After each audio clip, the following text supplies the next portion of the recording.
बिस्मिल्लाहिर्रहमानिर्रहीम, अस्सलाम वालेकुम। मेरा नाम है नवीद शेख और आप देख रहे हैं मेरा यूट्यूब चैनल। कप्तान जो है वो एक बार फिर फेल हो चुका है। जितने भी उसने हरबे इस्तेमाल कर लिए, जितने भी तरीके इस्तेमाल कर लिए, जितने भी कवानीन इस बनवा लिए पार्लियामेंट से, चाहे वो इलेक्शन कमीशन के अंदर जो है ईवीएम के इस्तेमाल के हवाले से हो या बैरून मुल्क मुकीम पाकिस्तानियों को वोट का राइट देने के हवाले से हो, पर जो असल मुद्दा और असल सवाल उठ खड़ा हुआ है वो ये है कि इसकी इम्प्लीमेंटेशन कौन करेगा। इस हवाले से मैं बड़ी तफसील से चलकर आपको आगे बताऊंगा, पर मैं आपको एक चीज़ जो है जिसकी जानिब मैं आपकी तवज्जो दिलवाना चाहता हूँ वो ये है कि हुकूमती वुज़रा को आप देखें तो उनका इस तरह लगता है कि वतीरा बन गया है कि वो अपनी हर नाकामी को माजी के हुक्मरानों पर डालकर बरी ज़िम्मा हो जाएं। अब इसका लुब्बे लुबाब ये है कि मुल्क पर मुस्लिम लीग नून की 30 बरस तक हुकूमत रही और इसके असरात जो हैं वो पूरे निज़ाम के अंदर पहुंच चुके हैं और इंतज़ामी खराबियां पैदा हो चुकी हैं। उनके लॉयल जो हैं वो ब्यूरोक्रेसी के अंदर बैठे हुए हैं, महकमों के अंदर बैठे हुए हैं, तो वो जो हैं हुकूमत को चलने नहीं देना चाह रहे और इनकी राह में रोरे अटका रहे हैं बकौल इनके कि इसकी वजह से तब्दीली नहीं आ रही। अब मेरी समझ से बाहर है कि मैं अपना सर पकड़ूँ या क्या करूँ क्या ना करूँ। हालांकि सच मैं आपको बता ही देता हूं, आपके सामने कुछ स्टैट्स रख देता हूं। सच ये है कि पिछले दिनों जब चीनी का रेट चंद दिन के लिए 150 रुपए किलो तक गया तो इस दौरान शुगर माफिया ने कम से कम 60 अरब रुपए की दिहाड़ी लगाई। और फिर जब इस साल के आगाज में आपको याद हो जब आटा का बहरान पैदा हुआ तो उस वक्त भी जो माफिया था उसने 100 अरब रुपए से ज़्यादा जो है वो पैसा हड़प कर लिया। फिर इसके अलावा आपको याद होगा पेट्रोल का एक मसनूई बहरान जो है वो मुल्क में सामने आया था। अनकरीब इस तरह कहा जा रहा है कि फिर दोबारा आने वाला है।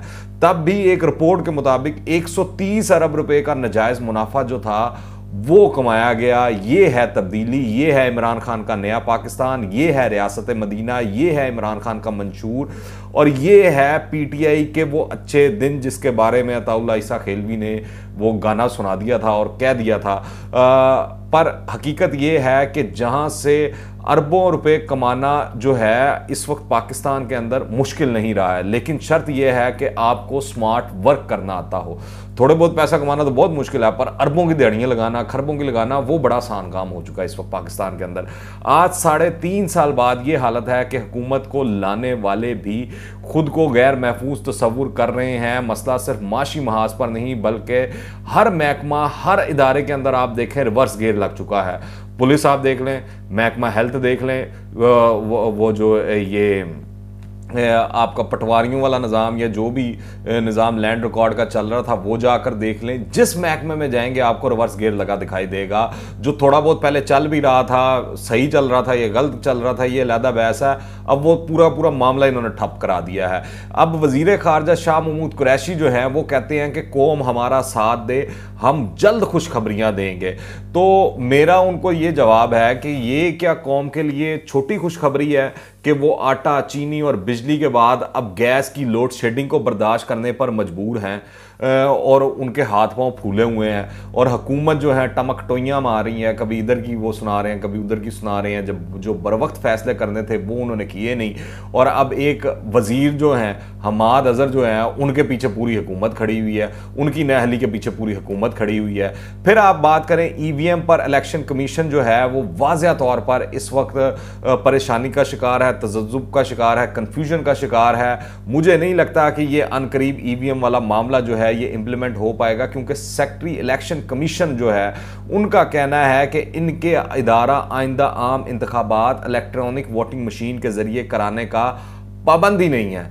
इस पर इलेक्शन कमीशन के हुक्काम के मुताबिक वोटिंग मशीन मुतारिफ कराने से पहले 14 तजर्बाती मराहिल से गुजरना होगा, 3 या 4 पायलट प्रोजेक्ट जो हैं वो मुकम्मल करना होंगे। फिर उन्होंने सवाल उठाया है कि यहाँ इंटरनेट की सहूलत दस्तयाब नहीं होगी, वहाँ वोटिंग मशीन कैसे काम करेगी। हुकूमत की तरफ से कहा जाता है कि वोटिंग मशीन को इंटरनेट की ज़रूरत नहीं है, ताहम ये वाज़ह होना ज़रूरी है कि वोटिंग का अमल जब मुकम्मल हो जाएगा तो उसके बाद जो रिज़ल्ट है इलेक्शन कमीशन का अमला जो है वो प्रिजाइडिंग ऑफिसर या इलेक्शन कमीशन तक किस तरह पहुंचाएगा, ये अहम सवालात हैं।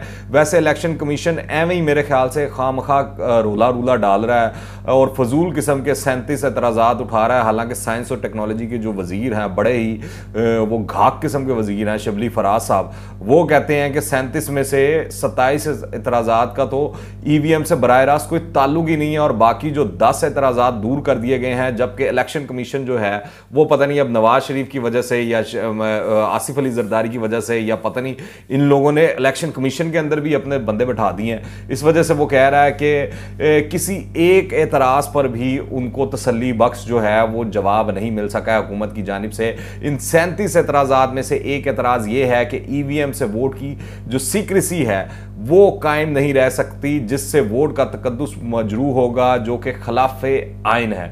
अब बंदा यहाँ पे वो जो पीटीआई वाले हैं वो कह रहे हैं कि इलेक्शन कमीशन जब डिक्टेटर्स का दौर था उस वक्त तो उनको ये आइन याद नहीं आता था, अब क्यों आइन याद आ रहा है, आइन का तकद्दुस याद आ रहा है। फिर आप बात करें अगर कौमी और सूबाई असम्बलियों के इंतखाबात एक ही दिन करवाए जाएं तो कहा जा रहा है, अब ये मुझे नहीं पता कि ये फिगर ठीक है या नहीं है, पर जो माहिरीन है वो कह रहे हैं कि 30 लाख मशीनें जो हैं वो दरकार होंगी, जिनकी हिफाजत के लिए डाटा सेंटर जो है वो कायम करना पड़ेगा।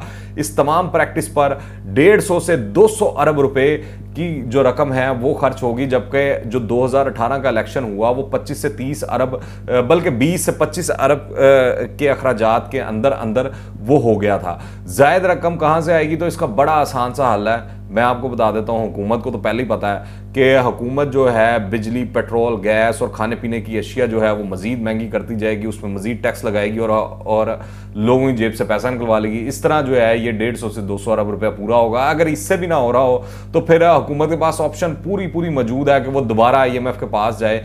अभी भी उन्होंने 5 शराइत जो हैं कड़ी वो मान ली हैं, आगे फिर मज़ीद जो 5 कड़ी शराइत IMF रखेगा तो वो हुकूमत फिर मान लेगी। इसमें कौन सा ऐसा मसला है, क्योंकि इमरान खान को नए पाकिस्तान की तश्कील के लिए कम अज कम आप देखें 10 साल मजीद चाहिए, जो EVM के जरिए ही मुमकिन है। वैसे अगर इलेक्शन हो गया तो इमरान खान को ये 10 साल नहीं मिल सकते, ये EVM ही है जो इमरान खान को 10 सालों के लिए मजीद इस कौम और मुल्क के ऊपर मुसल्लत करवा सकती है।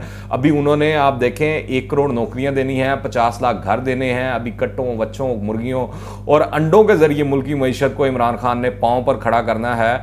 और अभी सारे कर्जे उतार कर इमरान खान ने IMF पर लानत भी भेजनी है। और अभी तो आप ये भी जहन में रखें कि इमरान खान साहब ने इस मुल्क को रियासत मदीना जो है वो बनाना है। वैसे ये दावेदार रियासत मदीना के हैं, पर आए दिन आप देखें ये शरह सूद के अंदर इजाफा करके ये मुल्क की मईशत को रिवर्स गेयर लगा रहे हैं। अब एक बार फिर तेजी से शरह सूद बढ़ाई जा रही है और मुल्क का भट्ठा जो है वो बढ़ाया जा रहा है। अब अगर लोग नून लीग और पीपल्स पार्टी के दौर को याद करते हैं कि इसकी वजह यह नहीं है कि आप देखें कि नवाज शरीफ या आसिफ अली जरदारी कोई उनके मामे चाचे के लड़के हैं या उनकी कोई रिश्तेदारी है उनके साथ, वो उनको बड़े अच्छे लगते हैं या खाला के बेटे हैं, बल्कि वो इनकी दी हुई डेवलपमेंट और सहूलियात को याद करते हैं। उस दौर का जो निज़ाम हुकूमत था वो अच्छा था या बुरा था, कितना डिलीवर कर रहा था, कितना नहीं डिलीवर कर रहा था।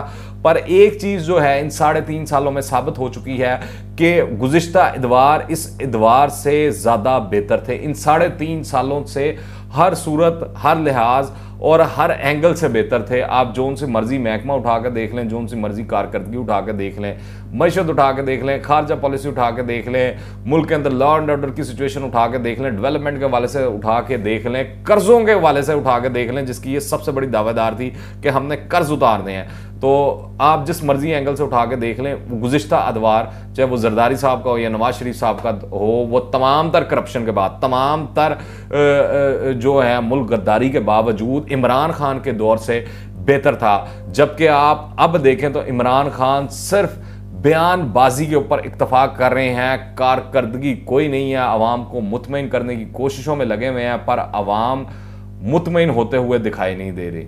आप जाएं बाहर जाकर अवाम से बात करें, वो जिन अल्फाज में इमरान खान, तहरीक इंसाफ और इनके दीगर लीडरान को पुकारते हैं वो आप यहाँ पर कह भी नहीं सकते। आप इस हवाले से क्या राय रखते हैं नीचे कमेंट्स में लाजमी बताइएगा। और अगर आपने अभी तक इस चैनल को सब्सक्राइब नहीं किया तो इस चैनल को सब्सक्राइब कर लें। दुआ में याद रखिएगा। अंटिल द नेक्स्ट टाइम, अल्लाह हाफिज़।